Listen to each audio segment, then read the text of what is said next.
Tenth certificate কোথায় করব?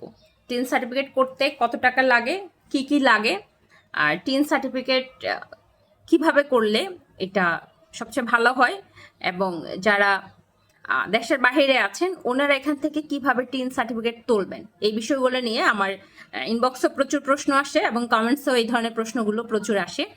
অনেকে টিন সার্টিফিকেটের জন্য সেট আপ দিতে পারেন না, তাই টিন সার্টিফিকেটটা আপনি কিভাবে নেবেন, কোথায় থেকে নেবেন, কোথায় পাওয়া যায়, পুরো বিষয়গুলো নিয়ে কথা বলবো। আসসালামু আলাইকুম, সবাই কেমন আছেন? আশা করছি সবাই খুব ভালো আছেন। যিনি বা যারা যেখান থেকে ঠিক এই মুহূর্তে আমার ভিডিওটি দেখছেন, যদি ভালো লেগে থাকে প্লিজ লাইক কমেন্ট শেয়ার দিয়ে পাশে থাকবেন। আর যদি ভালো লেগে না থাকে অবশ্যই নিজের মতো স্ক্রিপ্ট করে চলে যাবেন। যেটা বলছিলাম, টিন সার্টিফিকেট কোথায় করা যায়, কিভাবে করা যায়, এবং টিন সার্টিফিকেট করতে কত টাকা লাগে, কি কি ডকুমেন্টগুলো লাগে, পুরো বিষয়টি নিয়ে কথা বলছি। প্রথমত হচ্ছে টিন সার্টিফিকেট আপনার এলাকায় যে কোনো, যারা বিভিন্ন ধরনের স্কুল কলেজের নিবন্ধনগুলো করে থাকেন, মানে ফর্ম ফিল আপ না মানে ভর্তি ফর্মগুলো ফিল আপ করে থাকেন, তারপর হচ্ছে যারা বিভিন্ন অনলাইন চাকরির জন্য আবেদন করে থাকেন, এই ধরনের দোকানগুলোতে টিন সার্টিফিকেট করা যায়। তো টিন সার্টিফিকেট করতে কি কি লাগবে?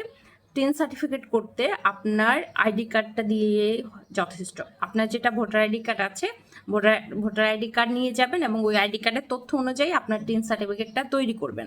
এবার টিন সার্টিফিকেটটা কি যে কোনো জায়গায় করা যায়? যে কোনো জায়গায় করলে ভালো, নাকি এটা নির্দিষ্ট কোথাও মানে একটা ভালো জায়গায় করা উচিত? প্রথমত বলবো, অবশ্যই আপনার দোকান দেখলেই ঢুকে যাবেন না, মানে ভালো একটা জায়গা দেখে ওখান থেকে টিন সার্টিফিকেটটা করবেন, এবং আপনি বারবার চেক করবেন আপনার তথ্যগুলো সব ঠিক আছে কিনা। তো কারণ আপনার টিন সার্টিফিকেটে কোনো তথ্য ভুল হলো তো পরে আপনার একটা হ্যাসেল পোহাতে হয়। দেখবেন আপনার সব তথ্যগুলো ঠিক আছে কিনা। তারপর হচ্ছে টিন সার্টিফিকেট করতে কতদিন লাগে? টিন সার্টিফিকেট করতে মাত্র কয়েক মিনিট লাগে, বেশিক্ষণ লাগে না। আপনি নিজে বসে থেকে অথবা আপনার হয়ে কেউকে পাঠাবেন কোনো প্রতিনিধি, যিনি বসে থেকে চেক করে আপনার আইডি কার্ডের সাথে মিল রেখে আপনাকে টিন সার্টিফিকেটটা তৈরি করে দিবে। আর টিন সার্টিফিকেট করতে কত টাকা লাগে? একদম কম টাকা, 100 টাকা থেকে 150 টাকা পর্যন্ত লাগে টিন সার্টিফিকেট করতে, এর বেশি টাকা লাগে না। কারণ টিন সার্টিফিকেটটা করতে ওনাদের এর বেশি খরচ হওয়ার কথাও না।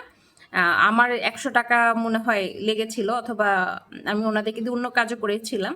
আমার একজাক্টলি এখন মনে নেই, আমার 100 টাকা কিংবা এরকম এরকম একটা অ্যামাউন্ট লেগেছিল, এর বেশি না। তাই আপনারা চেষ্টা করবেন কোনো ভালো জায়গা থেকে করানোর জন্য, যারা মোটামুটি এই আর কি। টিন সার্টিফিকেট করতে এরকম আহামরি কিছু লাগে না। আপনার আর আচ্ছা, আরেকটা কথা, যারা দেশের বাহিরে আছেন ওনারা টিন সার্টিফিকেট করতে পারবেন কিনা? জি, আপনারাও টিন সার্টিফিকেট দেশের থেকে তুলতে পারবেন। আপনি যদি দেশের বাহিরেও থাকেন, দেশের থেকে আপনি টিন সার্টিফিকেট তুলতে পারবেন। ধন্যবাদ সবাইকে।